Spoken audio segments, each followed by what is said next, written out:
Alright, and welcome to another support damaging video. Kind of like the Rollout Wiggly videos I've been making the past year, or the couple that I've made so far.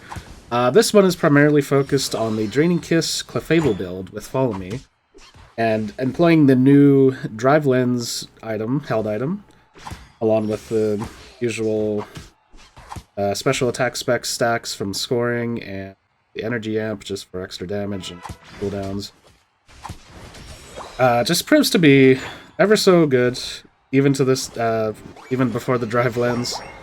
The drive lens now, though, is definitely going to show some even better results. Cooldowns is nice, and the damage, oh man, just wait and see. So we're just starting off with our typical lane experience. Very shocked to see a Crustle and Ralts at this point in the meta. Usually it's like Pika, Snorlax, or a bunch of other speedsters pretty much, but yeah, I was really surprised to see this comp today. I have to admit, the comp they have here for this match really made it easier for me as a Clefable to really hammer them down. Unfortunately, I did a really bad job of rotating my cooldowns to secure this farm, but I think Pikachu got at least one of them. But yeah, I forget that Disarming Voice has a really weird, clunky delay when you're starting it up, and also when you're going into Draining Kiss, which I probably should have just done Draining Kiss and then Disarming Voice, but one of those things I gotta start making some muscle memory towards for better secure. I do like this point in the level, though, just before the Follow Me starts. Level 5 is quite fun. I like being able to do double AoE bursts like that and just melt them. Just like that, yep. Even with the safety eject, they still couldn't escape because Draining Kiss has just got such a ridiculous range sometimes. But yeah, I was hoping the Crustle would come back up, but I was surprised they ditched Ralt so early. To be fair, I should have been in Sunder at this point, but I was going to try and intercept him coming up as well. Unfortunately, does not appear there, but he does appear over here, though, which caught me a little bit by surprise. A little bit of a provoked taunt, which is not a bit more damage. Just wanted to go for like one more stack and be able to get the farm as well, but then comes Darkrai all of a sudden, so I'm like, okay, well, this is interesting. Kind of space him out so he doesn't use Dark Void on me right away, but yeah, I was quite surprised to see him come up here. Wasn't even sure if they were the jungler or not, but I was assuming it was Scizor.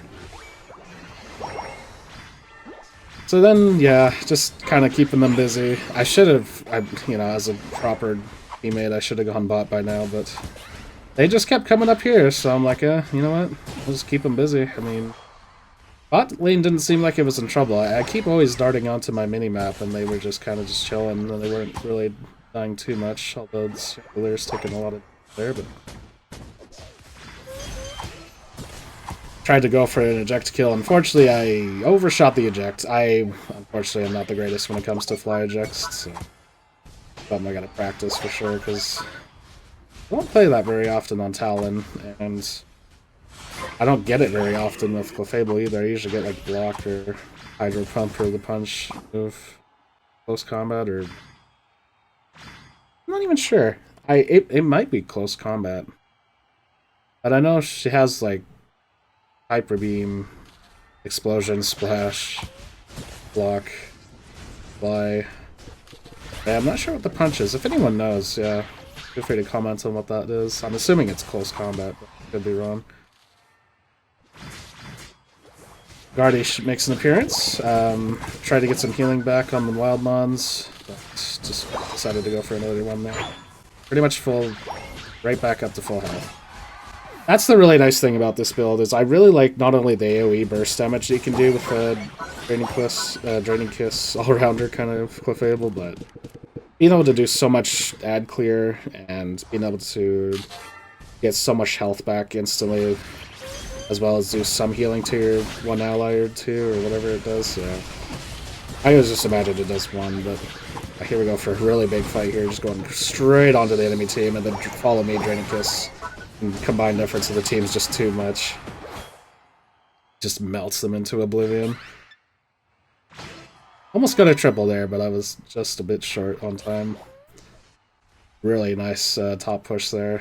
It's too nasty. It also surprises me how much Clefable's boosted can do sometimes. It's starting to employ some more autoing here and there when I'm able to boost, start up my boosted attack. Same with Wiggly too. Wiggly, it's really nice to use a stun. Clefable just seems like really good damage actually, especially if you go into another Draining Kiss, you do quite a lot surprisingly. Waiting for this Crustle to shield to go down so I can start hitting some more for Draining Kiss. Down goes Crustle, of course. I believe the spotted Reggie was probably your death. I believe so, unless it's still up. Okay, they didn't. Here I was hoping the Darkrai was going to target me, because I could easily survive the Darkrai. But, yeah, sadly the Pikachu had to take the fall there. This Scizor 1v1 scenario, you'd be surprised how many times a Draining Kiss Clefable can actually stand up to a Scizor, which shocks me the most.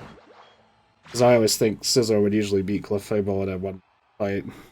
But surprisingly, in this moveset, if you get the Follow Me's to work at the perfect timing, disrupt them well enough so they're caught off guard with the bullet punches, and the Draining Kiss is just that much more powerful enough, and with damage and self-sustaining healing, yeah. It's quite nutty how much a Draining Kiss Clefable can actually stand up to a Scizor like that. It's happened to me quite a few times, actually. Tried to go for a snazzy eject kill on the Draining Kiss. Unfortunately, again, just too short a time. I got cucked again, but you know what? It's fine. My team's there, they're on the ball. That's what matters. I'd rather have that than, you know, teammates scratching their asses and backcapping in the worst times and AFKing or, you know, everything else that we hate about random. This team is really good. I was very surprised with how well they performed here. Managed to save this Chandelier as well. Here I got cocky, and as we're about to see, yeah, just with how out-leveled and how damaged we were. Like, screw it, you know what, we're ahead, we got enough score. We're up in level, we're just gonna go for it. Leroy Jenkins this shit. Got some more healing. The Draining Kiss healing is just insane. Like, you could just literally never die sometimes. And yeah, it's proving to be a bit too much for my allies, but thankfully, again with Aleki's damage and my damage, yeah, it just wasn't too much for them. Almost got a triple here, spoilers, but yeah, it's just amazing how much this moveset can potentially do. Now here, unfortunately, I was staying here because I thought if I could keep him busy enough and distracted, we could just keep winning this, no doubt about it. Unfortunately, my Leafeon, I believe, decided to try and rip this Ray, and whoever else is there, and unfortunately, the enemy team took it. So now it's time to go for a defense and hopefully a comeback and score too much. Tried to go for a rotation of cooldown so I could be able to stop the Starcry. Unfortunately, it just wasn't enough. Go for an eject follow me, which is nice to kind of space them out and keep them under control. But yeah, thankfully our damage and our follow me is just too strong. They try to fight me and it's just not enough. My healing and my shield just goes out the wazoo. It's just too much for me.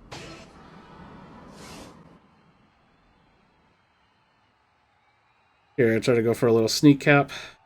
Maybe distract them well enough so maybe they can mount the comeback on the bot lane.